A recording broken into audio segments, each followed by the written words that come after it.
Então, hoje nós vamos fazer perguntas e respostas dos temas que a gente já estudou e, enfim, também do último tema. E aí, quem tiver dúvida, a gente pode fazer para o Rodolfo, como vocês sempre sabem. Rodolfo, quer sentar aqui? Pode ficar aí, cara. Aqui. Não, eu tô gostando, eu vou ficar melhor com vocês.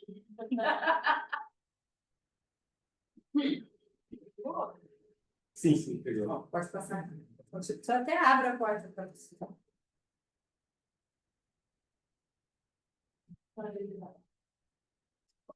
O último tema foi a escola. Esse aqui? Bem. Quando, né? Isso. Bem. Nossa, você não via a última. Nossa, Não sei quem não participou e não viu o último estudo, mas só fazendo uma recapitulação bem rápida sobre o último estudo. Nós tínhamos, eu tinha aberto aqui o último estudo e acabei saindo daqui. Se eu não me engano, foi o estudo número 19, tá? O título dele no nosso guia de estudo ali era A Cidade Maravilhosa de Deus. E basicamente o que nós abordamos aqui foi a segunda vinda de Cristo. Esse é o ponto principal desse estudo, o foco principal desse estudo. Tá? O Fábio explorou muito bem esse estudo. Vocês podem ver na gravação, o vídeo ficou longo também, né? E a gente não teve muito tempo para discutir, para conversar, então a gente marcou esse estudo de hoje justamente para isso. Então agora a gente vai passar já a palavra para vocês, para que quem tem alguma dúvida... Olha aí, o Fábio acabou de chegar. Agora eu vou trocar de lugar aqui de novo, passar para o Fábio, né? Ó, Fábio, a gente tá combinado que quem chegasse por último ia ficar aqui. Eu chego bem discreto, assim.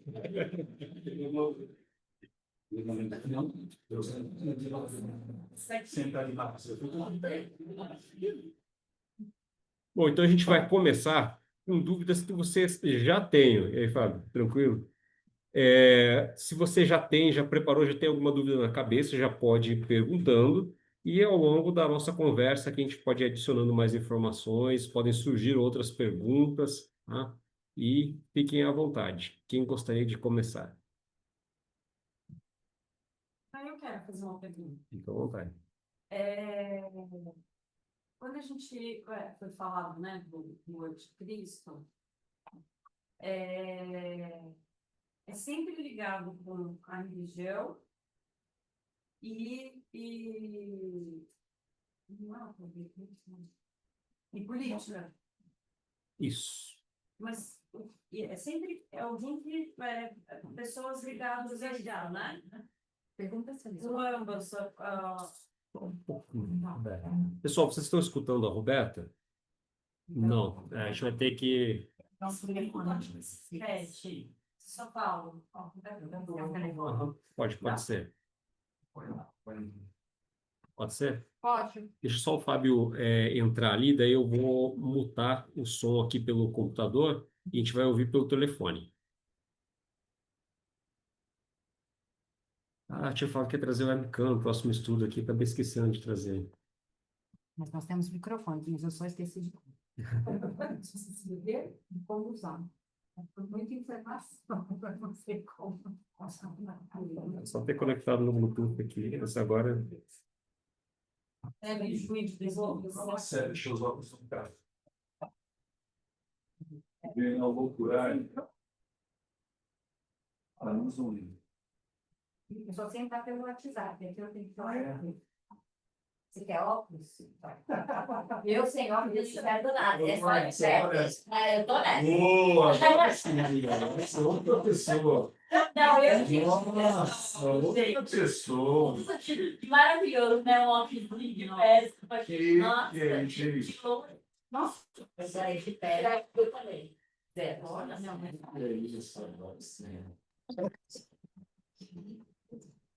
Assim, melhor? Ó, beleza. Tá dando. Vou desligar. Não, fica o áudio, né? É.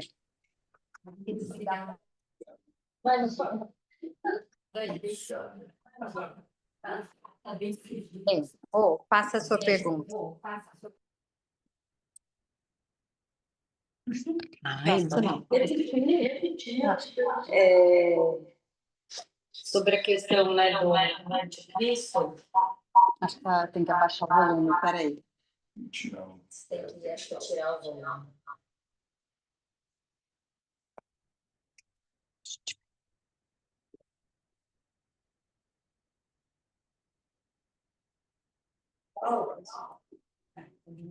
Tá dando eco.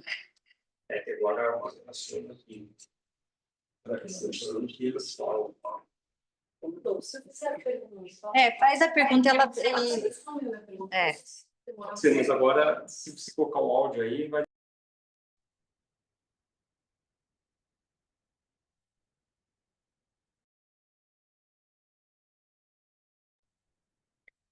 Tá dando certo? Tá dando certo. Você vai ver por aí. Né? Tá. Aí eu vou andando, então, vou trabalhando isso com o microfone.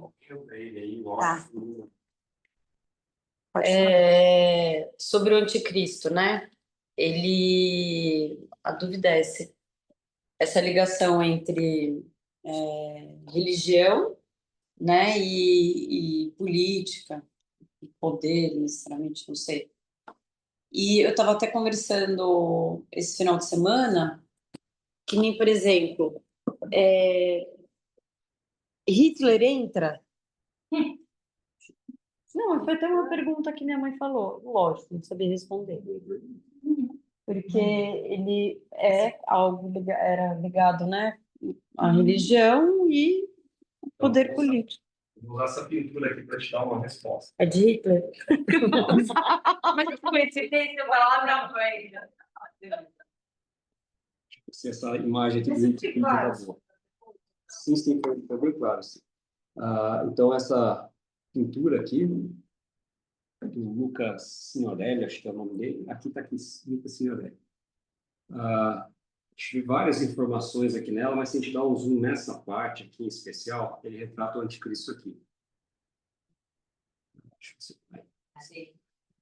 Então, olha só, o anticristo não é esse que está aqui atrás. O anticristo é esse que está aqui na frente. Então, quando você olha para essa figura aqui, o que ela te lembra, assim? Lembra de Jesus. Mas você vê que claramente não é Jesus ao mesmo tempo. Tá? E aqui atrás tem quem está manipulando ele. Tá?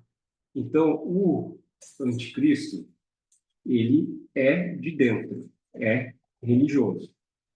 Tá? Então, Hitler, ele era ateu. Então, ele não vai ser o anticristo. Né? Ele não é um anticristo. Ele era uma pessoa claramente servo de Satanás. Ou seja, Satanás estava desse jeito aqui atrás dele. Mas a gente não pode classificar ele como anticristo. Porque o anticristo não é simplesmente uma pessoa, um poder, algo, uma força que é contra Cristo. Mas ele é uma contrafação. Ou seja, ele vai fazer igual, mas diferente. Então, ele quer se vender como salvação, como tudo aquilo, mas ele não é Cristo. Quem está por trás é um outro poder. Isso foi muito bem retratado aqui nessa pintura. Você pode usar ela para mostrar isso daqui. Mas ele vivia de dentro da igreja, é isso? Exatamente. Tá. Então, assim, a gente falando em anticristo, o anticristo está muito cunhado atualmente aí nas profecias apocalípticas, tá? O fim dos tempos. Tá? Mas anticristo já existia naquele tempo dos evangelhos lá. Já se falava em anticristo. É alguém de dentro que está contra. Tá? Mas agora a gente tem um foco muito mais importante para um anticristo que vai vir no fim dos tempos. E é exatamente isso. Ele se mostra como bom, vem de dentro da religião, né? Ele vem da religião, mas quem está por trás é representado por essa figura aqui. Tá? Então, Por exemplo, um fariseu não poderia ser considerado um anticristo, não? Depende do contexto. Ele tem que se mostrar, primeiro ele tem que ser cristão. Tá? Quando um fariseu, ele é judeu. Então, ele é contra Cristo, mas ele não é um do mesmo. Ele está dizendo que está em nome de Cristo, mas que não está. Não? Ou seja, vai se colocar em lugar de Cristo, na verdade. Então, a gente espera, na verdade, o poder de dentro, uma manifestação de dentro do cristianismo. Tá? Mas que é contrária, na verdade, a Cristo. Que é usurpar o lugar de Cristo. Seria por aí. Fábio, se quiser completar, fique à vontade. Fábio trabalhou bastante nisso no estudo do Apocalipse. Acho que o Rodolfo foi preciso, essa imagem é muito legal mesmo. Eu compartilhei com eles aqui. Porque, por exemplo, a sua pergunta, Hitler essa imagem ela é perfeita porque ela mostra o conceito bíblico, que na verdade é alguém que se coloca no lugar de Cristo. É alguém que usurpa prerrogativas de Cristo para enganar. Isso começou aonde? Lá no céu. A gente estudou, né? Quando a gente viu aí o pecado, né? Lá em Gênesis 3. O pecado ele começa no céu, Isaías, Ezequiel falam claramente que Lúcifer, que era um anjo mais poderoso de todos, né? Ele era um querubim cobridor, ficava ali do lado do trono de Deus e por algum motivo inexplicável, né? Não tem explicação o pecado, ele usurpou a ser como Deus. E desde então, né, todo o conflito, a batalha, ele vem para essa terra, e aqui ele tenta de todas as formas, né, colocar isso em prática. Ele usurpa a adoração, né, as tentações de Jesus mostram claramente isso. Então, o que a Bíblia mostra, principalmente, como o Rodolfo falou, surgiram pessoas que se colocaram no lugar de Cristo em vários momentos da história. Vou dar um exemplo do Brasil. Quem conhece como é que é o nome dele? O Henri. Henri Cristo. Ah, Henrique, nossa. Se colocou no lugar de Jesus. Ele diz que é Jesus, tanto é que ele bota um trono dele, ele nem pisa no chão. Tem uma profecia bíblica que diz que Jesus, na segunda vinda, não vai colocar os pés no chão, enfim. Mas será que ele atende os critérios bíblicos para ser o anticristo? Então, na verdade, é alguém que você coloca no lugar de Cristo, usurpando essas prerrogativas para duas coisas muito específicas. Perdão dos pecados. Essa é uma prerrogativa divina. Só Deus tem essa prerrogativa de perdoar pecados. E de... Qual que é a segunda, Rodolfo? Perdão dos pecados e... Santidade. Tem mais uma. Bom, vou lembrar. Mas então, assim... Toda a igreja católica, então, era de Cristo espalhado. Vamos lá? Eles se colocam, eles colocam. Como a gente olha lá em Mateus, né, quando Jesus ele perdoa pecados. E aí os fariseus, o que eles fazem? Você vai ser apedrejado de blasfêmia. O que é blasfêmia? É se colocar no lugar dele. Prerrogativa de perdão dos pecados é só divino. Então, Jesus foi acusado, mas ele podia. Como ser humano, ele podia, porque ele era ser humano e Deus. Então, quando a gente olha um poder que surge na história, nos tempos, né, que ele vai adquirindo poder, vai adquirindo maior relevância política, religiosa tal, a gente começa a identificar quem poderiam ser. Então, não é uma pessoa. Não é uma pessoa. É um sistema. Então, Obama já foi falado de anticristo, o próprio Hitler, Nero, e ao longo da história vários, né? E até eles botam anagramas, né? Pega o nome da pessoa. O Osama é impressionante. Tem uns estudos que mostram que se pega profecias bíblicas, que na verdade é parecido o nome Oshama no hebraico, aí eles deram uma forçada aqui e falam que é anticristo. Tem umas coisas assim. Então, não é isso, é um poder, é um sistema. A gente não tá falando, a Bíblia nunca fala de pessoas. A Bíblia não dá nome para pessoas, a Bíblia fala de sistemas. Então, é isso. E talvez a sua pergunta, Roberta, nesse contexto do que a gente estudou, né, a volta de Jesus, tem uma visão que a gente já estudou, que é o dispensacionalismo. Lembra? Foram dois estudos de dispensacionalismo, que eles pegam uma profecia do Antigo Testamento, que a gente pode estudar em algum momento, que é das 70 semanas, que é do Messias, que fala desde o tempo de Daniel até um pouquinho depois de Daniel, até a vinda do Messias, seriam 70 semanas. Eles pegam essa última semana, que diz que lá no meio da última semana, ele seria morto e tal, e jogam para o final dos tempos. Nenhum respaldo bíblico para isso. E hoje todo meio evangélico cresce. Mas, assim, não é uma crítica, mas é uma visão que não é bíblica.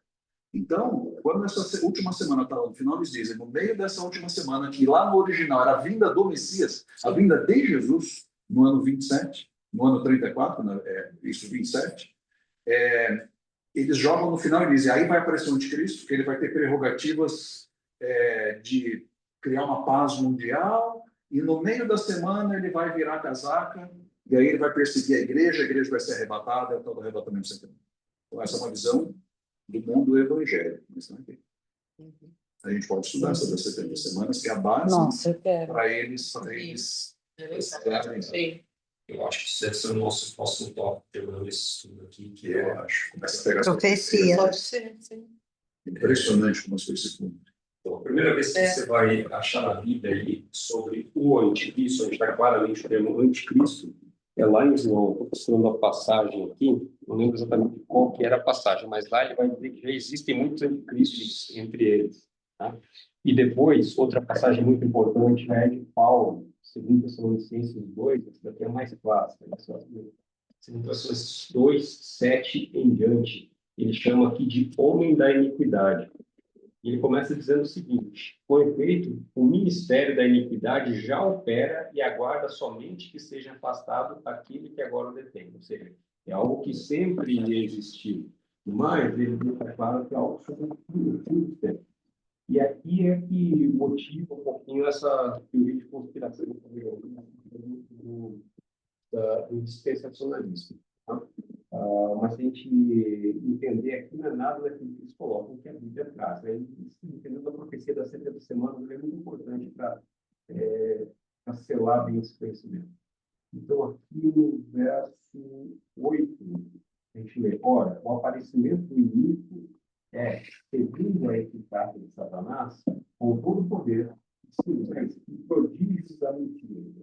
Ele vai realizar sinais, vai realizar coisas. Por isso, a gente espera que no fim dos tempos, e esse poder vai fazer milagres, vai tentar repetir o que Cristo fazia. Tá? Com todo engano de injustiça aos que perecem, porque não acolheram o amor da verdade para ser certo. E por esse motivo, pois, Deus lhes manda a operação do erro, para dar crédito à mentira, a fim de serem julgados quando não deram crédito à verdade. Antes, pelo contrário, deleitaram-se com a injustiça. Então, quando você vê isso aqui, primeiro tem uma forma forte de falar ali, que você precisa entender, né? Ali, Deus está colocando ali para fazer com que sejam enganados. A escolha deles foi pelo engano. E outro ponto aqui interessante é que você nota que vai ser fácil seguir esse anticristo. Tá? Então, se você não está dando crédito à verdade, não aceitou realmente a verdade, é muito fácil você ser enganado e ir por esse lado.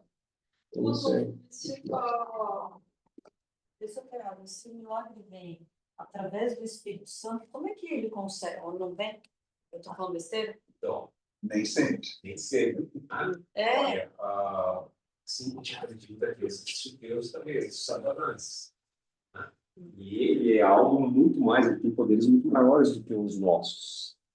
E Deus pode impedir que ele faça alguma ação, mas ele pode permitir também. Se você entender o texto aqui, está sendo isso. Deus vai permitir que isso aconteça. Então, ele vai enganar a pessoa, envolvendo coisas sobrenaturais. Tá? Então, nem sempre alguma coisa sobrenatural vem de Deus.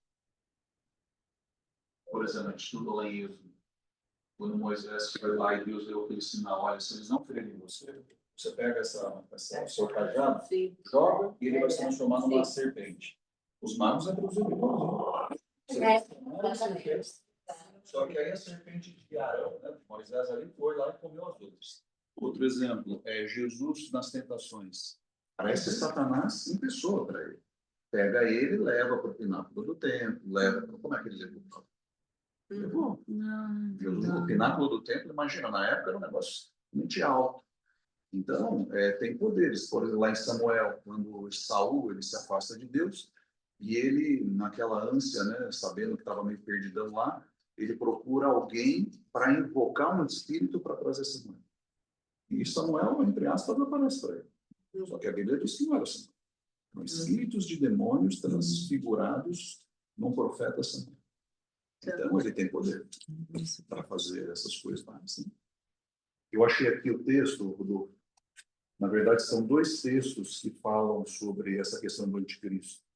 Ou sobre o que é ser o anticristo, né? Que é o pecado de blasfêmia. Por exemplo, João 10:33, nesse embate de Jesus com os fariseus, respondeu-lhes os judeus. Os judeus aqui não é o povo, né? A gente tem que sempre fazer esse antissemitismo, né? Cada vez mais exacerbado. É a liderança que rejeita Jesus. É a liderança, eles perderam a zona de conforto. Não é o povo judeu. Respondeu-lhes a liderança: Não é por essa obra que te apedrejamos, porque Jesus fez uma cura ali. E sim por causa da blasfêmia. E aqui eles explicam, pois sendo tu homem, te fazes Deus a ti mesmo. Então, o que é blasfêmia aqui? Reivindicar igualdade com Deus, assumir prerrogativas de Deus e assumir títulos relativos à divindade. Primeiro ponto aqui. E o segundo, Lucas 5:21. E os escribas e fariseus arrazoavam dizendo, quem é esse que diz blasfêmia? Quem pode perdoar pecados senão Deus? Então, o que é blasfêmia aqui? Blasfêmia é se colocar no lugar de Deus. Pretensão de perdoar pecados, negação da obra mediadora de Cristo no santuário celestial, tentativa de substituir essa mediação de Jesus no santuário celestial, porque só ele pode perdoar por um sistema humano de salvação e de perdão. Como é que a gente chega então nesse ponto de saber? Sil é o seguinte, na verdade ele é o representante de um sistema. Desse um sistema. Não estamos falando de pessoa, mas ele é o representante de um sistema. Sim. De um sistema. Então, olha, quando a gente Chegou fala na palavra anticristo, ela é muito ampla. O anticristo é muito amplo ali. Então, muitas coisas se encaixam ali. E é o que vai trabalhar contra a obra de Cristo, mas a gente nota que é uma contrafação de Cristo. Então, esse anticristo aí tem esse sentido de estar colocando no lugar de Cristo. Tá? Agora, isso. Agora nós temos dois termos que são mais claros e que a gente pode usar esses termos dentro desse pacote anticristo também. Lá em Apocalipse, nós temos dois termos interessantes, que é a besta e o falso profeta. E agora, aqui sim, a besta claramente é um poder político. E o falso profeta, claramente, é um líder religioso. Ali é um líder religioso. Tá? Falso líder religioso. Tá? Então, quando a gente fala em falsos profetas, a gente está pensando em falsos líderes religiosos. Tá? Agora, quando está o termo ali anticristo, você consegue colocar muita coisa ali embaixo só desse termo anticristo. Tá?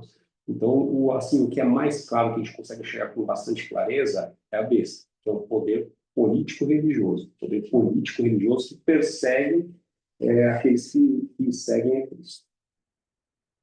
E essa palavra no português é ruim, chata, ela é depreciativa, né? Mas no fundo, foi a melhor palavra que o João Ferreira de Almeida lá achou para... É uma besta-fera, é um animal, é um monstro, um animal monstruoso, é uma besta-fera. E em profecia representa poder. Aliás, anticristo, em grego, enfim, você sabe a origem da palavra? Podemos olhar. Isso é uma tradução do português, né? Sim. Precisamos ver. Eu tenho uma Bíblia intertestamentária lá. Mas eu tenho ideia. Se achar a passagem, Rodolfo, Pode entrar no meu ali, Karine, ó. mas é que eu estou procura, então assim, na verdade, no final dos tempos, vai ser todo um emaranhado de religiões e de conceitos juntos, unidos numa única visão, que é se opondo ao que a Bíblia revela como a verdade. Então, não vai ter muito religião A, B, C ou D, mas vai ter um sistema geralzão que vai enganar, que vai ser exatamente como a imagem lá, né? Sendo manipulado, sabe aquelas cordinhas, né? Exato. Quem que fica manipulando isso? É Satanás, para quê? Para enganar. Né? Então, a palavra no grego é algo semelhante a anti mesmo, alfa, neta, tal, alfa, neta, tal, deixa eu falar tudo, Christus é o ungido, tá? E o anti é aquilo que a gente traduz como contrário, contra ou em lugar de. Então, no lugar de é uma das possibilidades, né? Então, anti pode significar contra, em vez de e no lugar de. Então, pode ser substituição. Então, é uma pessoa que se opõe a Cristo ou uma pessoa que ocupa o lugar de Cristo. Sim. Sabe quais foram os textos que você falou? 2:18, 1 João 2:18. Você falou de João 3, alguma coisa? 1 João 2:18.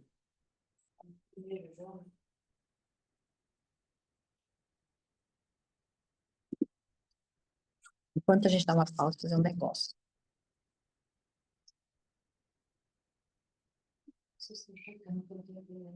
Eu vou pegar a Bíblia. Não consegui, não. Vocês estão ouvindo? Fica com esse. Eu vou deixar esse ali comigo. Bem? Sim, esse daqui vai funcionar. Vocês estão me ouvindo? Estão ouvindo o Rodolfo ou não?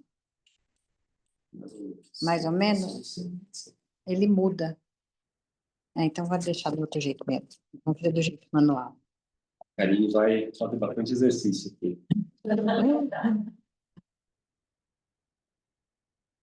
Sobre essa questão do anticristo, vocês gostariam de fazer mais alguma pergunta, discutir mais alguma coisa?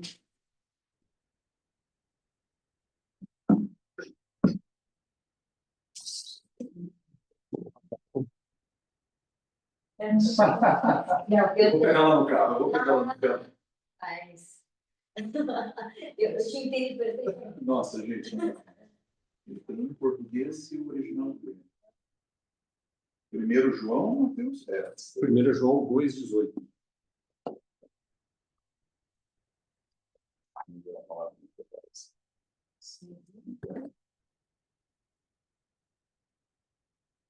Onde é o microfone aqui? Pra cá? Sei lá. Acho que é para cá. Acho que aqui, né? Pode ir continuando as perguntas. Alguém tem perguntas? Mais alguma pergunta? Próxima pergunta?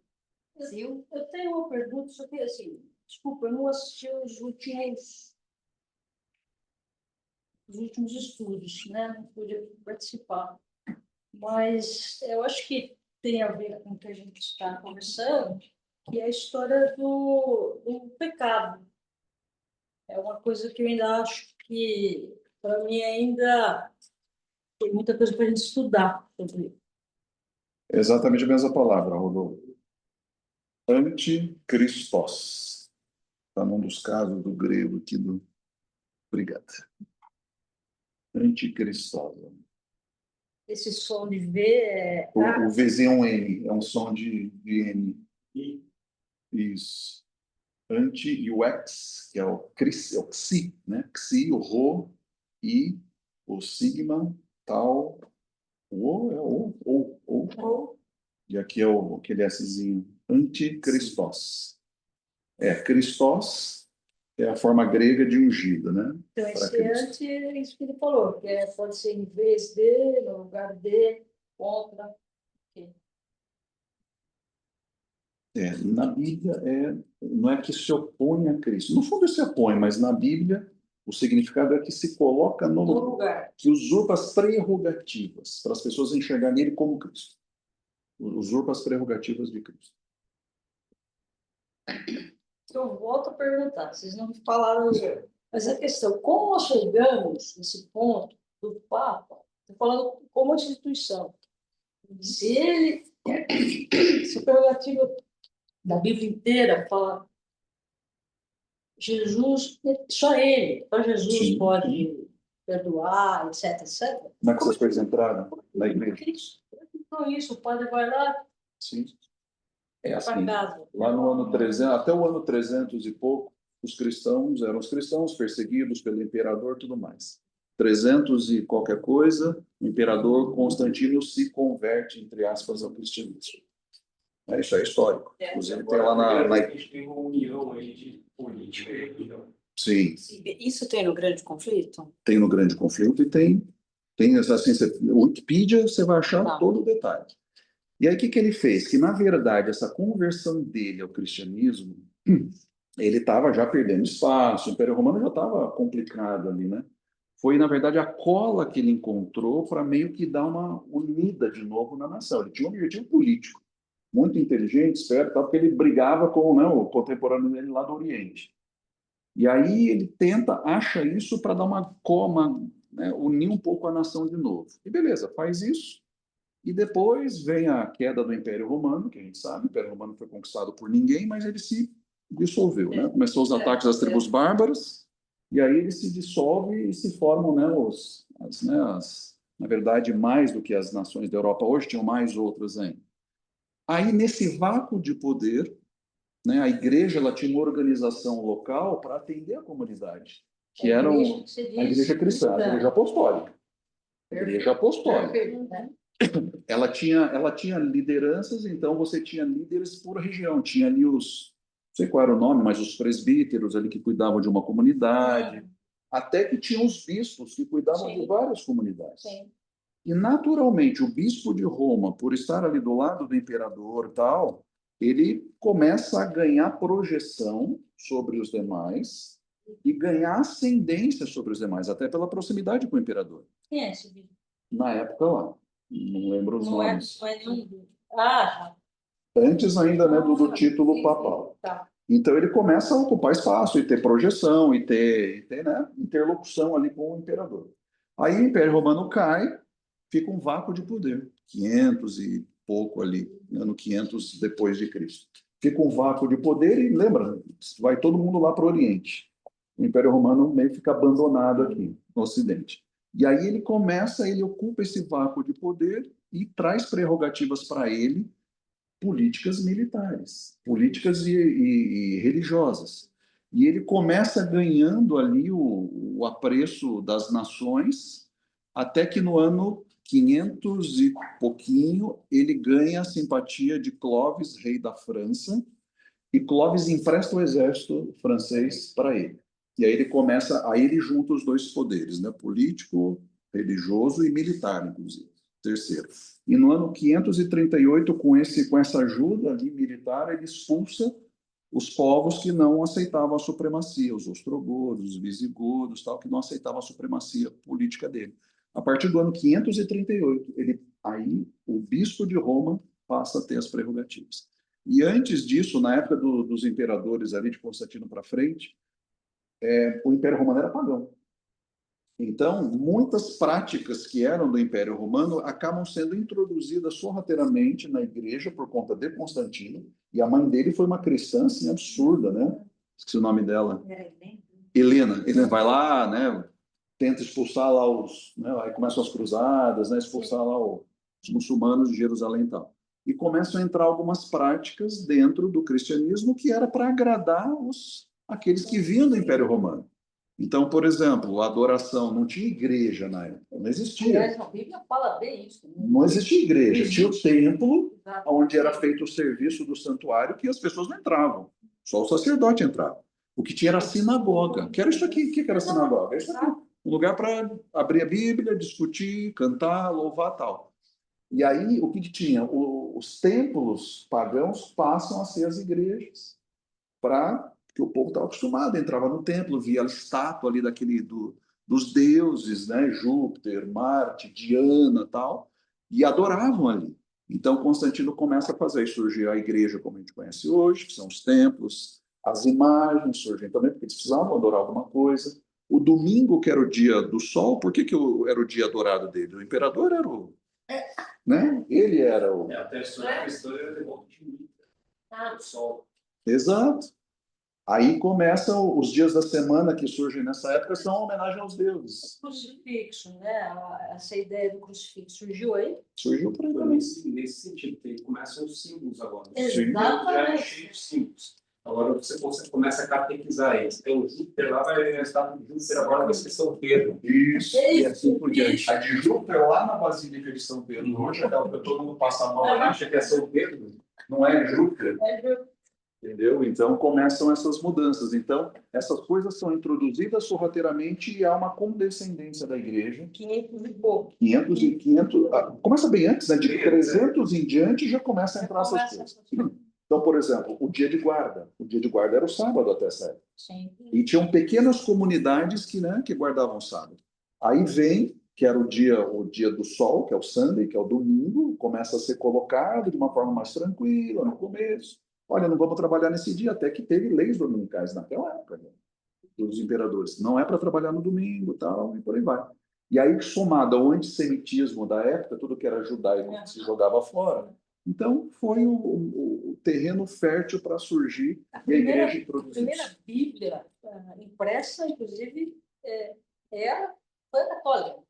De Gutenberg, você diz? É, Sim, foi uma das primeiras, um dos primeiros livros a serem impressos foi a Bíblia. exato. Foi a Bíblia. A Vulgata Latina, lá de Jerônimo. E, por exemplo, essa é uma questão que eu sempre penso. Existe anjo.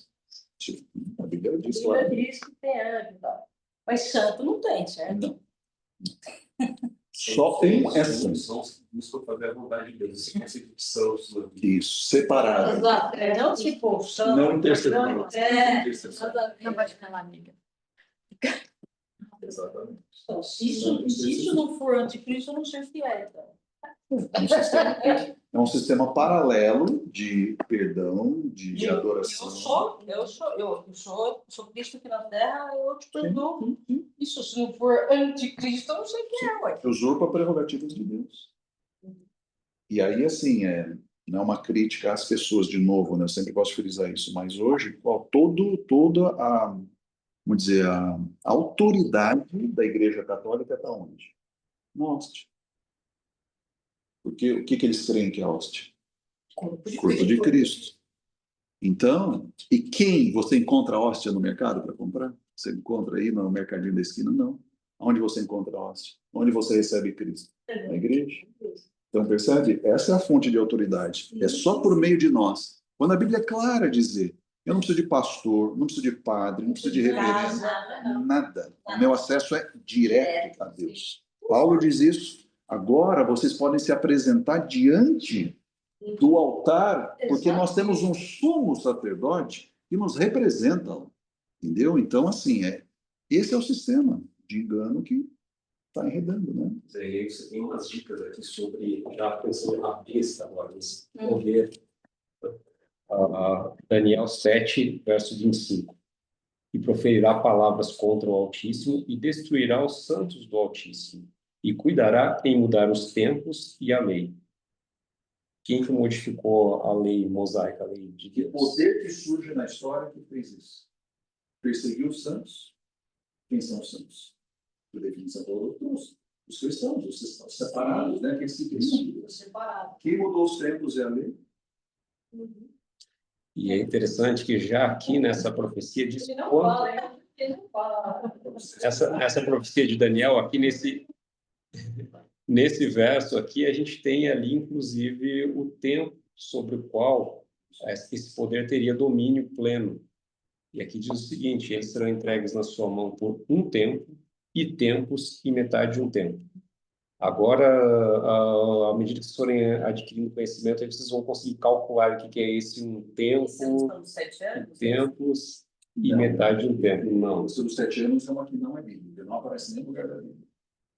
Mas esse poder fala de um tempo, não sei o que tem, não sei o tempo. Davi usa 60 anos. A gente vai falar sobre isso. Tempo é um ano. Tempo é um ano. Chegando na conclusão que era isso. Mas tem, essa última semana aparece, nas 70 semanas do capítulo 1. Então, assim, uma chave aqui, lá de Ezequiel, em profecia, dia é um ano. Então, quando a gente tem aqui tempo, é ano também. Então, tempo é o que a gente tem, né? Um tempo e tempos e metade de um tempo. Você vai somando os anos, agora converte isso para dias, porque os dias é que vão equivaler a um ano normal. E aí você vai ter aqui o período do domínio papal, que vai até... tem uma data histórica bem definida para isso. Ela vai até 1790, quando Napoleão prende o Papa. Ali acabou o poder político. E aí o que acontece com o poder político? Ele começa a ser restaurado depois. E a gente tem lá em Apocalipse a profecia sobre isso. Tá? Ele vai ser restaurado quando? Depois da Primeira Guerra Mundial, quando Mussolini faz um tratado e devolve um pedacinho da Itália ali para o domínio papal, do Vaticano. Porque até então não existia mais poder nenhum político para ele. E por que Mussolini faz isso? Porque os estados papais, né, a igreja tinha todo o território, eram os estados papais. Então Mussolini, entre aspas, devolve, né? aquilo que era deles. Quer dizer, os 44 hectares só, não tudo, né? Mas, né, devolveu aquilo e como uma devolutiva, uma compensação. Só que aí lá diz que essa ferida mortal que foi dada lá em 1798, que é o aprisionamento do Papa, ele morreu na cadeia. O Papa, não lembro qual deles lá, né, morre na cadeia. Mas depois surgiu os outros. E aí essa ferida vai ser curada. O que é isso? Esse poder vai assumir uma prerrogativa de autoridade em algum momento da história, de novo.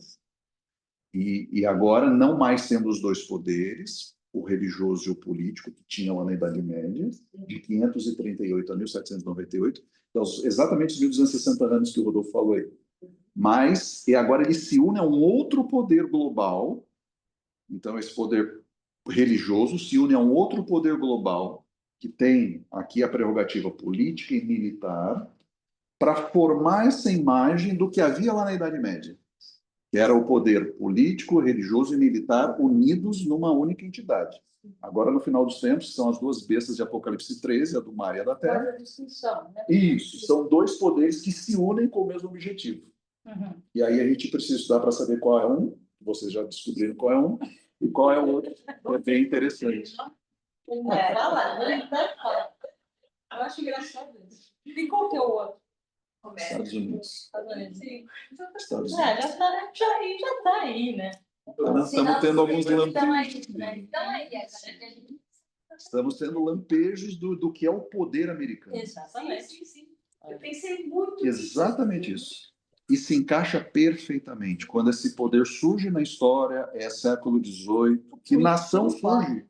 Que nação surge no contexto mundial e hoje é um poder que não era nada antes do século XVIII. Não tem outro. Exatamente. Só esse se encaixa. Então, esses dois vão trabalhar para... Dois trabalharem juntos aqui. Aí que está o ponto. Aí tem algumas Claro. sequências que são importantes. A Ellen quer fazer, acho que, uma pergunta. A Ellen quer falar. Vamos lá, Ellen, pode falar. Oi. Deixa eu perguntar uma coisa. Como que a gente imagina vendo toda essa história, como ela vai acontecer, questão dos Estados Unidos, toda essa junção de poder político associado ao poder religioso. Mas como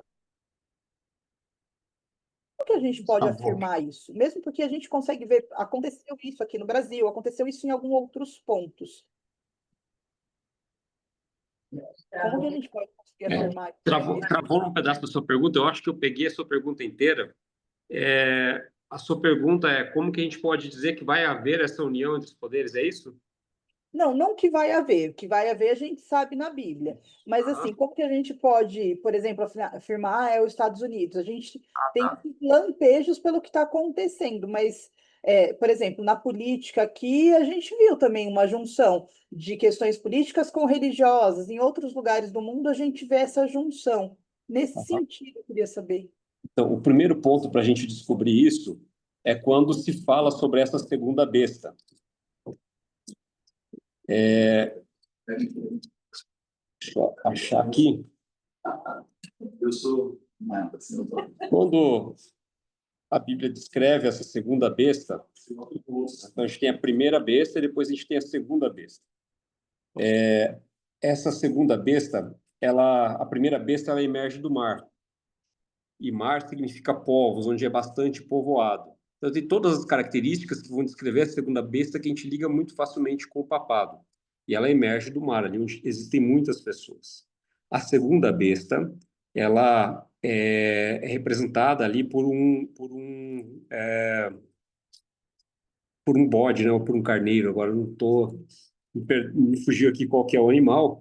E ele... Sim. Não, tá aparecendo aqui você. E ele sai da terra. Então, terra é um lugar que não é habitado. E onde que não era habitado e passou a ser habitado e surgiu um poder político muito grande. A América. Então, no continente americano era vazio, não existia poder político nenhum. E surge de lá essa besta, surge de lá esse grande poder político. Né? Qual o grande poder político que surgiu no continente americano? Os Estados Unidos. Né?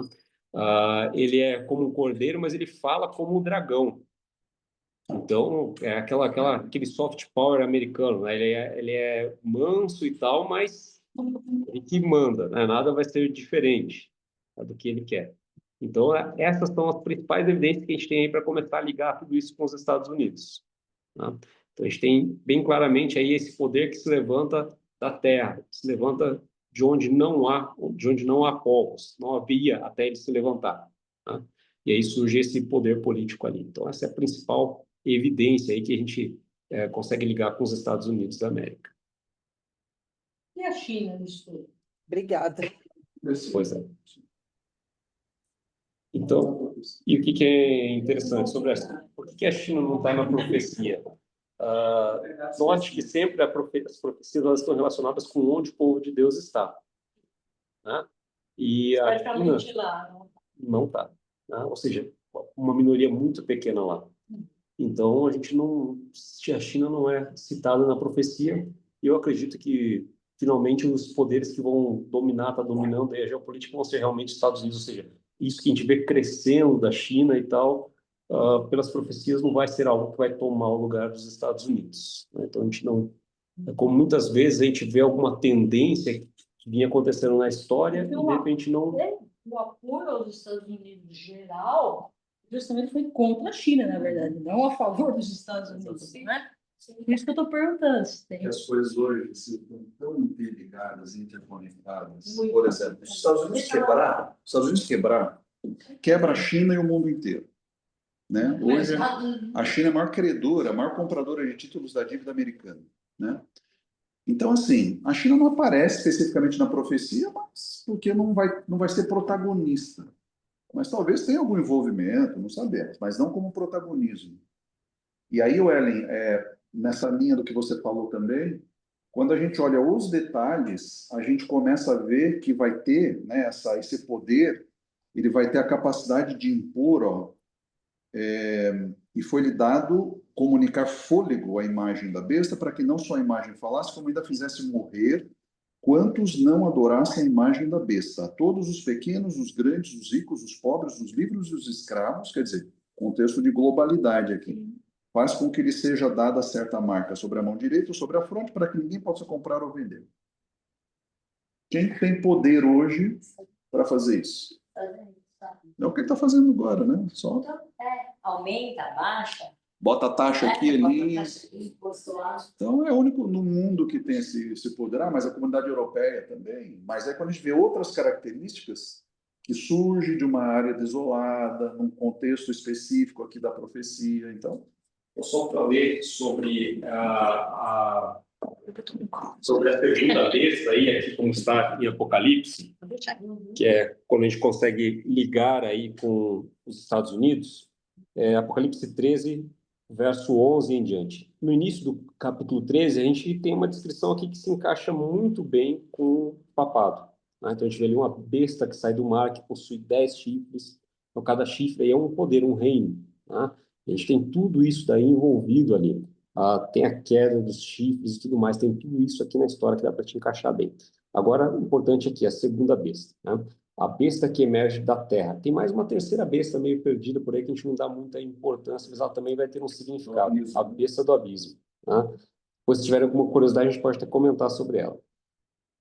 Vi ainda outra besta emergir da terra. Possuía 2 chifres, parecendo cordeiro, mas falava como dragão.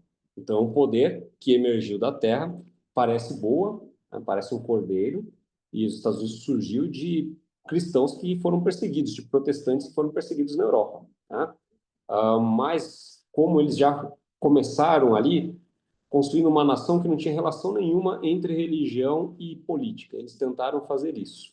E isso fez com que diversos grupos de pessoas acabassem indo para lá, né? Isso foi bastante interessante. Acabou ficando um país bastante diverso e é um país que desenvolveu um poder muito grande. Aqui, verso 12.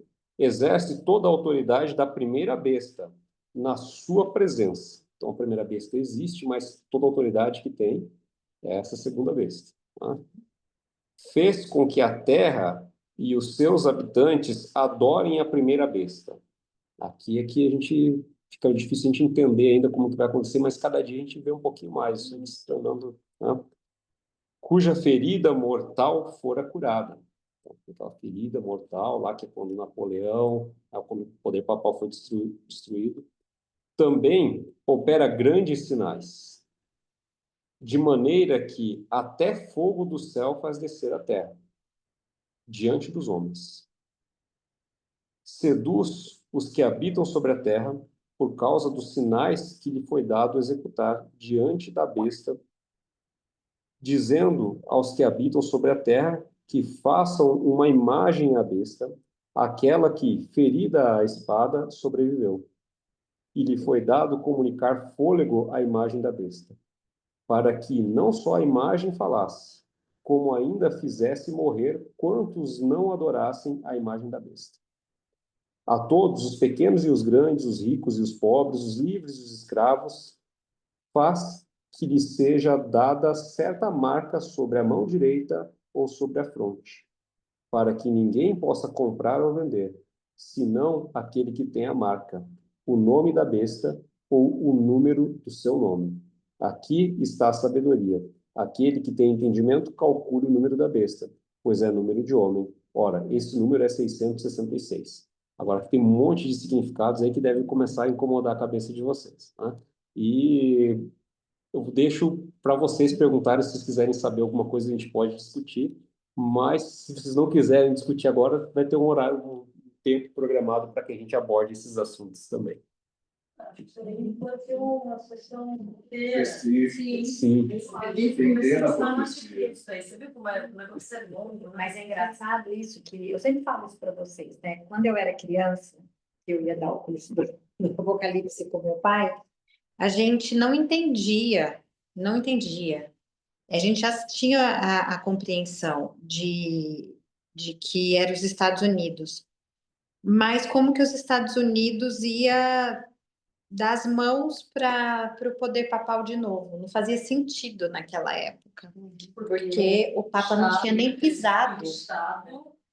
Imagina que você teria um Papa americano. O Papa não tinha pisado nos Estados Unidos nunca.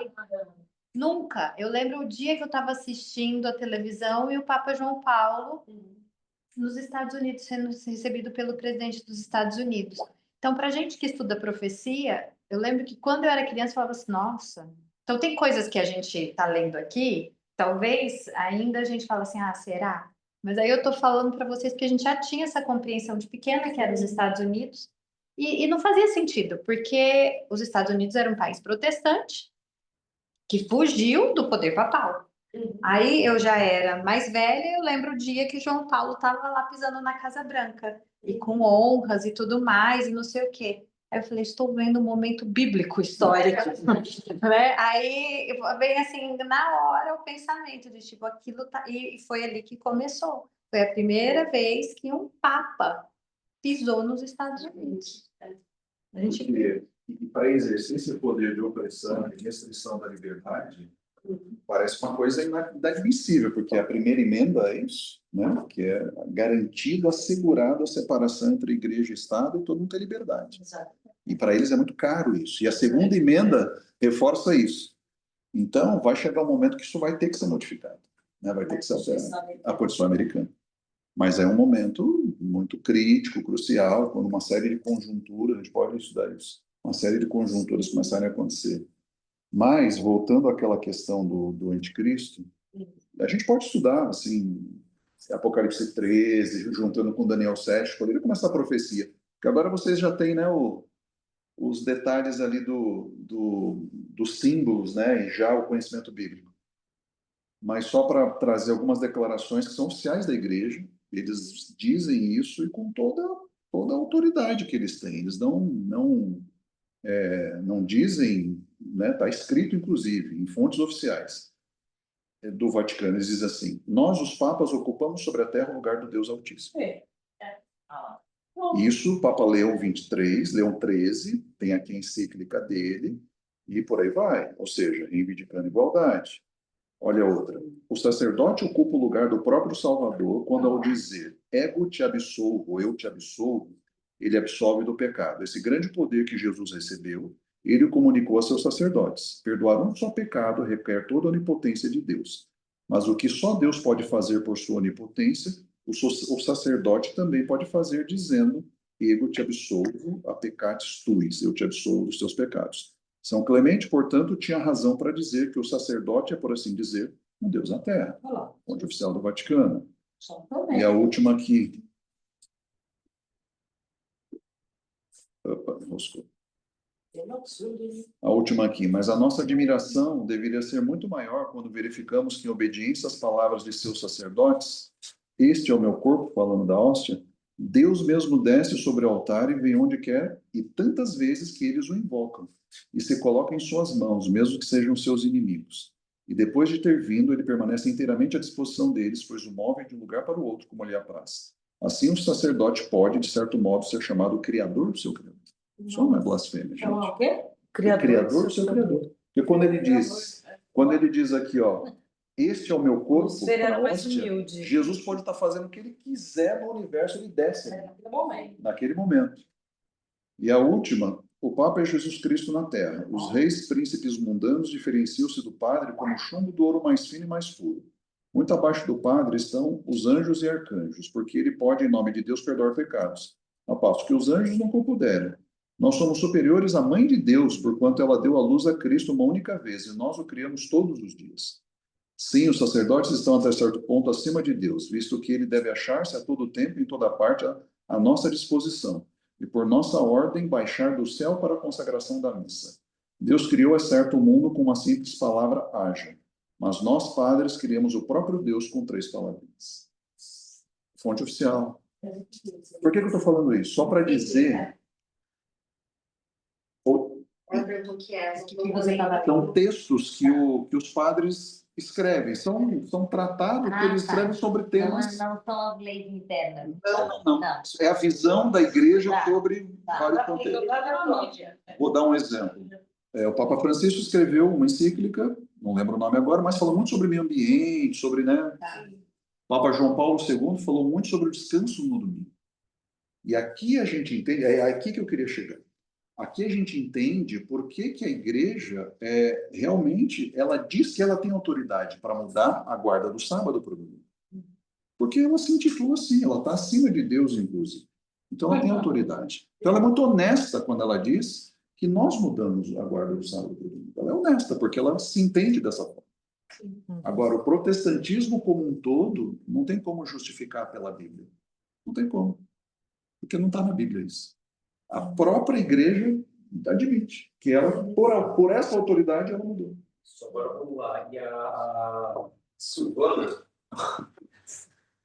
A Silvana perguntou ali, mas pode, né?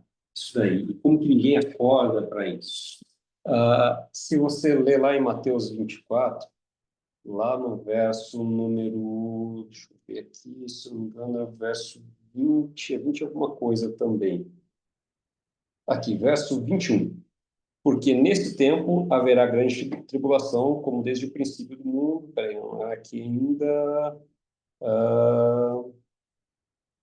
aqui, verso 24, é fácil. Porque surgirão falsos profetas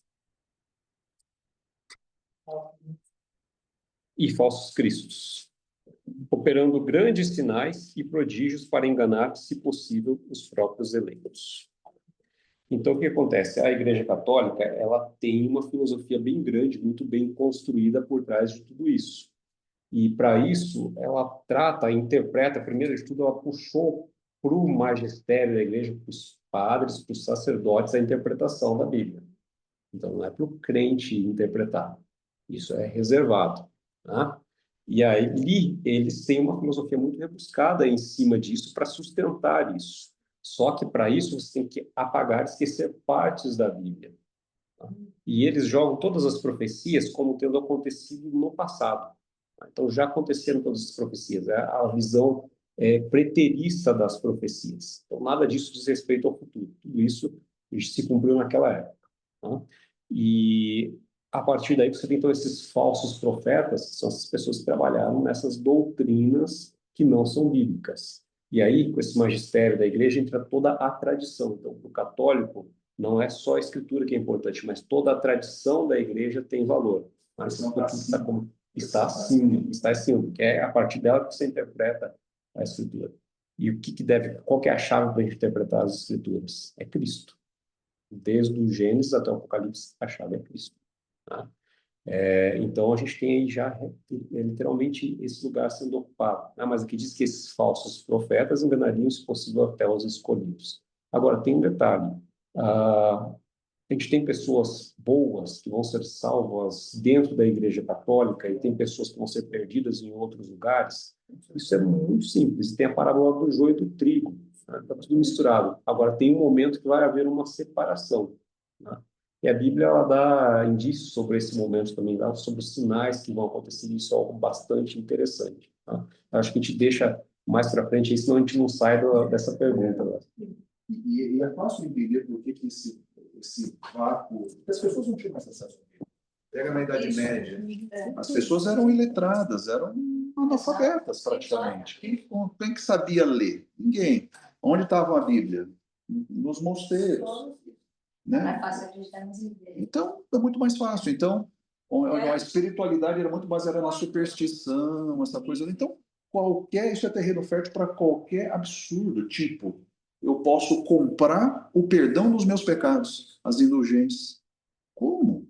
Eu posso pecar o resto da minha vida e, dependendo do dinheiro que eu dei, eu compro para mim, para minha família, para os meus descendentes, não sei quantas gerações, entendeu? Os pecados futuros. Isso é o ponto. Os passados e os futuros. Os passados a gente já pegou. Dura é você já pagar por os seus filhos, dos filhos, netos, sei lá quantas gerações. Sabe o que é o mais complicado?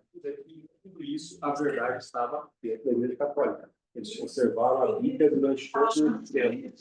E padres escreviam, monges escreviam sobre as interpretações da Escritura de forma correta também, tanto que Martinho Lutero, no seu Reforma Protestante, ele era o quê? Ele era um sacerdote católico, né? E diversos outros aí eram sacerdotes católicos e resolveram tirar essa verdade que eles tinham escondidas lá, perdidos nos mosteiros, que não poderia ser trazido para fora, porque quebraria tudo aquilo, né? Tiveram coragem de fazer isso. Então, apesar de tudo, estava lá a verdade dentro, né, desse contexto. E mesmo falando que era de graça, né? Sim. Ainda assim. E por que ele redescobre? Porque ele se envolveu com a Bíblia. Não pelas traduções, mas os originais. Ele lê nos originais. E aí ele redescobre Gálatas, a graça, a salvação pela graça. Uma série de coisas que isso estava muito claro na Igreja Apostólica desde o começo. Não havia dúvida disso. Só que todo esse entulho da tradição, né? O que vem lá do Império Romano, essa coisa toda, tudo isso foi um entulho muito grande que, para remover tudo isso, levou muito tempo, né? Desde a Reforma até agora a gente está, né? Tá, é um processo ainda. Um processo. Por que você tem tanto asco às igrejas evangélicas? Eu já ia falar delas agora. Eu também não sei, tá? Vale, pega o microfone. A gente está falando dos católicos, mas você, especialmente, odeia os evangélicos. Não, eu gosto dos evangélicos. É que tem a complemento da profecia, né? Quem que vocês acham também que são os falsos profetas com a besta? O que acontece é que eu justamente pegar o gancho daí. Esses entulhos que a gente tem, a gente evidencia hoje também. Hoje a gente tem muitas igrejas protestantes e eu sou evangélica, né? Então, assim, eu sou gente que é considerada, eu não sei como que é. Exatamente. Na boa notícia da salvação de Deus. Mas o que chama atenção são esses entulhos, entendeu? Assim, o que me chama atenção hoje? Que hoje a gente tem pessoas que, por exemplo, são donos de igreja, né? Então, assim,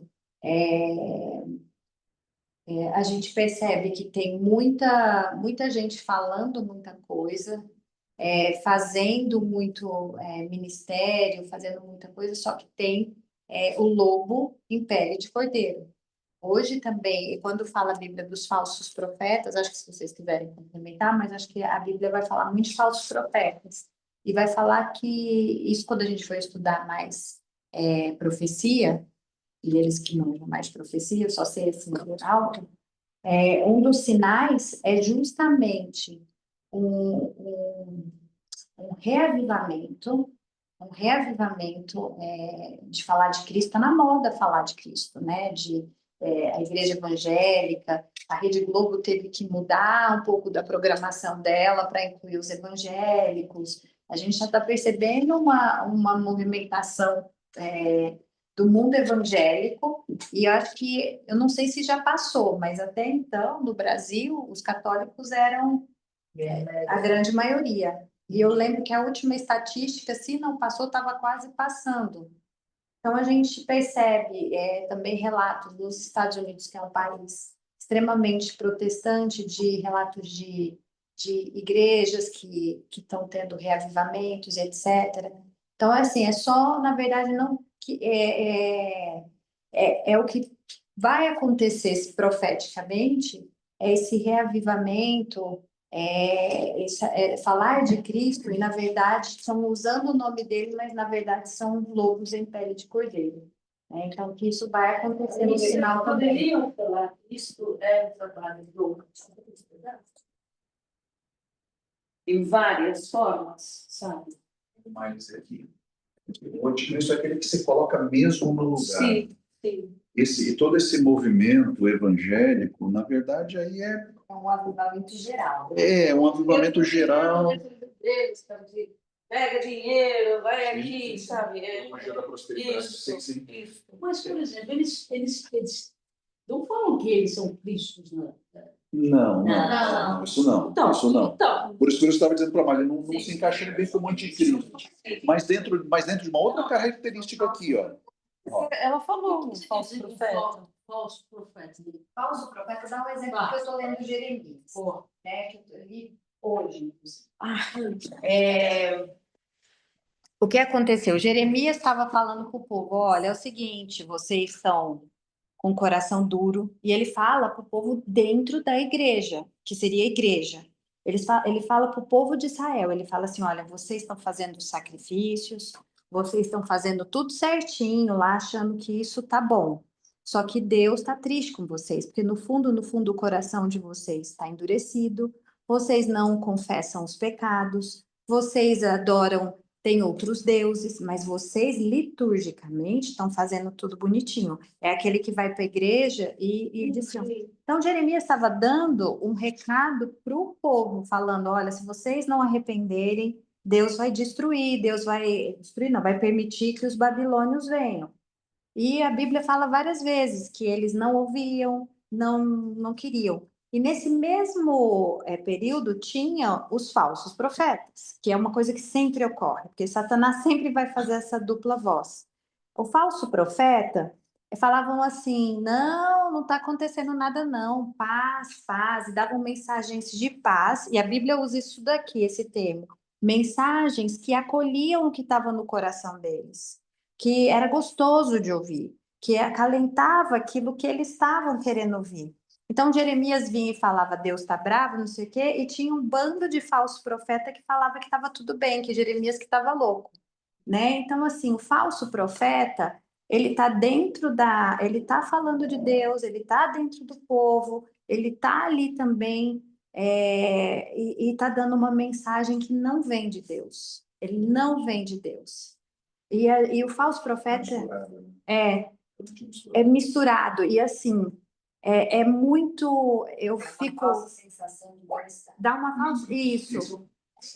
Ele dá bem-estar e, ao mesmo tempo, ele engana o próprio escolhido, porque, assim, é uma mensagem que parece muito, que está dentro, que está ali pegando os assuntos, mas não está. Não é totalmente fora, mas... Exatamente. Então, assim, e Jeremias vai falar justamente disso, dos falsos profetas, né? Que eles estavam lá dentro, inseridos na igreja também, junto com o povo. E Jeremias falando: Deus está triste. Ele era o único. Então, assim, o que chama atenção, inclusive, é que era Jeremias falando, tinha uns outros também, mas era Jeremias e a galera em geral falando que estava tudo bem. Então, a nossa tendência vai ser, às vezes, se a gente for pela questão de frequência, né? Você vai falar assim: a galera tá certa, a maioria tá certa. E não é a maioria. É geralmente o louco do Jeremias. Ele que está calcado aqui. Quer ver? Ó, 2 exemplos bíblicos. Dilúvio. Tinha um louco lá pregando, que era Noé, que tinha a revelação de Deus, que construiu a arca, e todos os cientistas, toda a comunidade dizendo, não, tá louco, você acha? Não é, nunca aconteceu isso, a Bíblia fala isso. Desde que o mundo é mundo, isso nunca aconteceu. Noé tá louco, tal. O que aconteceu? Veio o dilúvio. Outro exemplo, a primeira crise da igreja apostólica. Logo no começo, começou, quando a igreja se expande, né, para o Império Romano, começou uma discussão na igreja. Será que os cristãos deveriam ser circuncidados como os judeus? E aí foi a primeira crise que aconteceu. E tinha um monte de gente que estava viajando, pregando também, dizendo, não, tem que... se converter ao cristianismo, tem que circuncidar. Se converter ao cristianismo, tem que se circuncidar. E vai. Foi uma crise tal que isso é levado lá para a igreja de Jerusalém, para os apóstolos de Jerusalém, e eles tomam uma decisão, o concílio de Jerusalém. Primeiro concílio da igreja. Que não precisa. Só foi 4 recomendações. Olha, se abstenham das carnes oferecidas aos ídolos, das imundícias, das impurezas e tal, mas não precisa. Mas e mesmo depois dessa decisão, muita gente saiu, ainda continuava pregando sobre esse negócio. Para quê? Para confundir, não dá para questionar a sinceridade do coração das pessoas, mas claramente oposto ao que a Bíblia tinha, ao que, né, uma decisão da igreja tinha falado. E eu posso até tirar... Exatamente isso. E era até essa dúvida que eu ia perguntar para você. E essa decisão foi até tomada a partir do momento que Jesus começou a ir atrás dos gentios, é isso? Exato. Isso era uma coisa para os judeus. Era uma... Depois que abriu o leque, né? Vamos dizer assim. Isso, depois que Jesus morre, que o evangelho ele vai agora não mais por meio do povo judeu, mas por meio da igreja para todo mundo, para todo mundo. A circuncisão era um sinal entre Deus e o povo hebreu, na verdade, porque, né, só é para Abraão, não tinha nem judeu ainda. É para Abraão, né, que era a circuncisão lá atrás, antes ainda de judeu. Então, mas depois, né, e Deus sempre pediu isso como um sinal de fidelidade, né, como o processo didático de Deus. Por que ele pediu isso e não outra coisa? É com Deus, mas era o processo didático dele. E depois não fazia mais sentido, porque agora era um outro contexto, né? Isso não é uma coisa que está escrito na pedra na Bíblia, né? Só vai se salvar quem está circuncidado. Não é nada disso. Assim como as coisas, né, mudam de vez em quando aqui, né? Não como doutrina, mas como práticas que Deus usa. Inclusive, aquele dia, várias vezes nós conversamos, Cá e eu, sobre as maneiras da Bíblia, né? Eu sou muito ligado em palavras, né? Como se fala, né? Aquele sonho de Pedro, Sim, né? Do lençol, Uhum. que Pedro mata e come. E ele vai lá para os gentios, ele entende, Isso, exatamente. né? O significado daquele sonho, né? Exatamente. Começa aí. Exato. Começou exatamente aí. Isso aí. Agora, a intenção de Deus sempre era essa. Então, quando ele chama Abraão, por que ele chama Abraão? Para comunicar um conhecimento dele, e ele diz para Abraão, você vai ser luz para todas as nações. Você vai levar esse conhecimento meu para todas as nações. Só que o povo se afasta de Deus, né? E na época de Jesus, eles eram tão exclusivistas que enxergavam os gentios como salé, segunda categoria. E aí, por isso que Pedro ainda tinha, mesmo depois de tantos anos, Pedro ainda tinha esse ranço. Ele não entrava na casa, ele não comia na casa de um gentio. Só que aí, nesse episódio, ele até entrou, comeu tal. Só que quando vieram outras pessoas de Jerusalém, o que ele fez? Ele deixou de... Aí Paulo pega e Paulo chama a atenção dele em público. Paulo diz lá, eu chamei, não lembro os termos exatos, mas parafraseando, mas eu repreendi a Cefas, que é Pedro, né, diante da igreja, porque essa atitude dele não era errada. E ele foi humilde para reconhecer. Mas olha como a tradição é tão forte. Né? É forte. E Jesus já vinha ensinando os discípulos, né? Quando ele fala da mulher samaritana, foi audacioso. E da mulher Ciro-fenícia também, né? Quando ele vai atender o centurião. Então, ele vai ali meio que tentando educar. Mostrar, para de olhar para dentro e olhar para Eu acho que o nosso tempo acabou, apesar da gente querer ficar aqui conversando. Você quer fazer um último complemento, Rodolfo?